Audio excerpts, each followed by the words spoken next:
Hello, my name is Dr. David Allen. I'm a retired cardiac surgeon and member of the International Cannabinoid Research Society, ICRS. That means I'm a cannabinoid research scientist.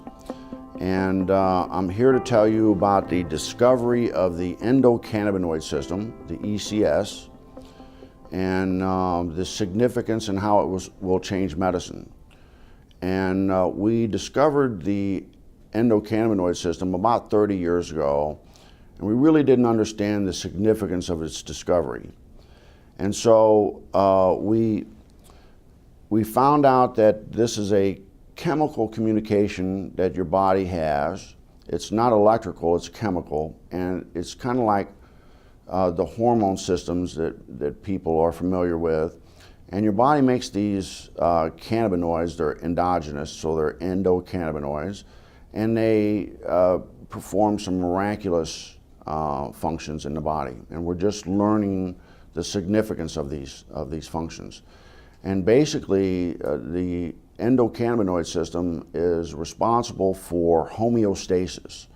Most people don't understand what that really means, but it's the body's ability to maintain itself and function in the proper environment.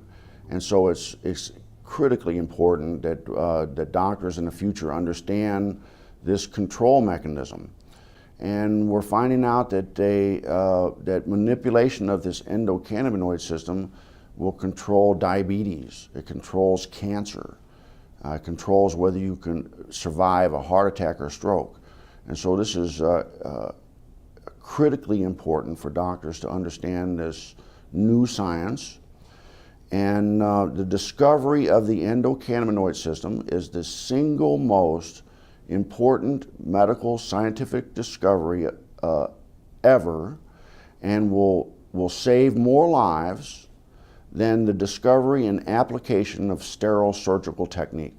And I'm a heart surgeon saying that. So more people will be saved by manipulation of the endocannabinoid system than are currently saved by surgery. But recent research has been looking at cannabis and the different cannabinoids. There's over 80 plus cannabinoids discovered in the cannabis plant. The second most dominant one besides THC is cannabidiol, or CBD. Okay. And the research now is over 1,200 peer-reviewed journals on CBD. It's probably the most exciting and researched ingredient or substance right now around the world. Mm-hmm.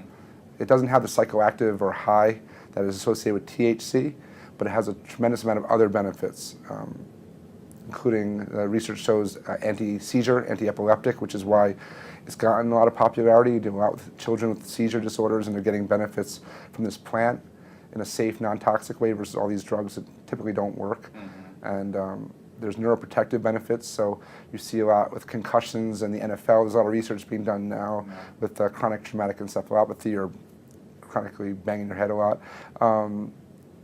There's anti-anxiety, which is really important. It's the anti-THC of sorts. It calms you down. It helps you manage stress better, which is how I look at it. It's much more as a preventative or daily use substance than just treating disease states. Mm-hmm. And there's immune support. There's it's a huge antioxidant. There's just a tremendous. It's easier sometimes to talk about what it doesn't do than what it does. Dr. Alan Shackelford is a Harvard-trained physician. He's also among a handful of doctors in Colorado who give prescriptions for medical marijuana. From the moment Charlotte entered his office, he knew she was in trouble. While he was just examining her, she had 2 seizures. She'd failed everything. There were no more options for her. Everything had been tried, except cannabis. Here's how scientists think it might work. Marijuana is made up of 2 ingredients. THC, that's the psychoactive part that makes you high, and CBD, also called cannabidiol. It's the CBD that scientists think modulates electrical and chemical activity to help quiet the excessive activity in the brain that causes seizures. I've been telling my patients to cut. Dr. Julie Holland is the editor of The Pot Book, a complete guide to cannabis.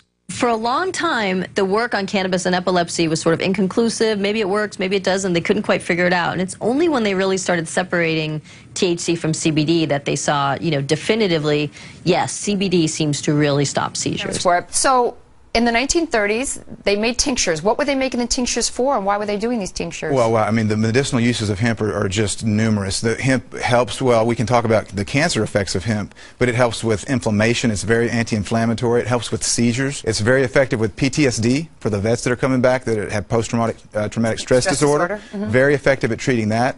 It's an anti-inflammatory.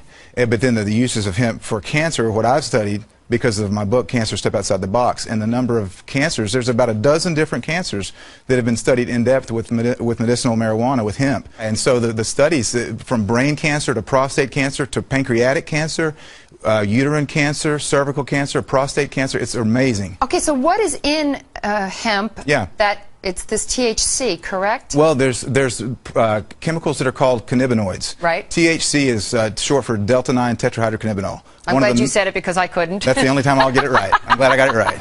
So that's the one, THC is the one cannabinoid that everyone's familiar with. That's the one that's psychoactive, and that's the one that gets you high if you smoke it. Okay. But there's other cannabinoids. One is called CBD, cannabidiol, and it's very medicinally used. There's no psychoactive component of CBD. So what do? Extract these and make tinctures, or you can make tea out of? You can make tea. You can eat it. It's a great superfood. You're into raw. A lot of people use raw hemp in their superfoods. Well, do you get high off of hemp if you eat it as a superfood? No, well, or just the seeds. You've got to heat the THC to make it become psychoactive. So people that eat the plant, they put it in a smoothie. You know, they're super green smoothies. Right. You're not going to get high off of that because you didn't superheat it. But is it then, if you put it in a smoothie like that, is it good prevention to cancer? It is. It's very well. It's got a perfect ratio of omega-3 to 6 fatty acids. It's got more GLA, gamma-linolenic acid, than any other plant. So it's got some really great fats. You're well aware of the importance of good fats in your diet. Yeah. So hemp it's a perfect superfood to eat. But it's also medicinal. I just never understood why hemp had gotten such a bad rap, and now I understand that it was really politically motivated by somebody who owned basically trees and didn't want to be in competition with the hemp to make paper. And yet, throughout the years after that, so many people suffered because of that. Yeah. So I guess it's actually a good thing that people are coming around a little bit. It is. I'm really encouraged about the different legislation in different states that are trying to legalize medicinal hemp, because of the fact that it is so good. It's not just a superfood. It's not just great for industrial uses, as we've mentioned, but it's a really good medicine. Thank you so much for coming on, Ty. I really appreciate you being here. Thank you, Carol.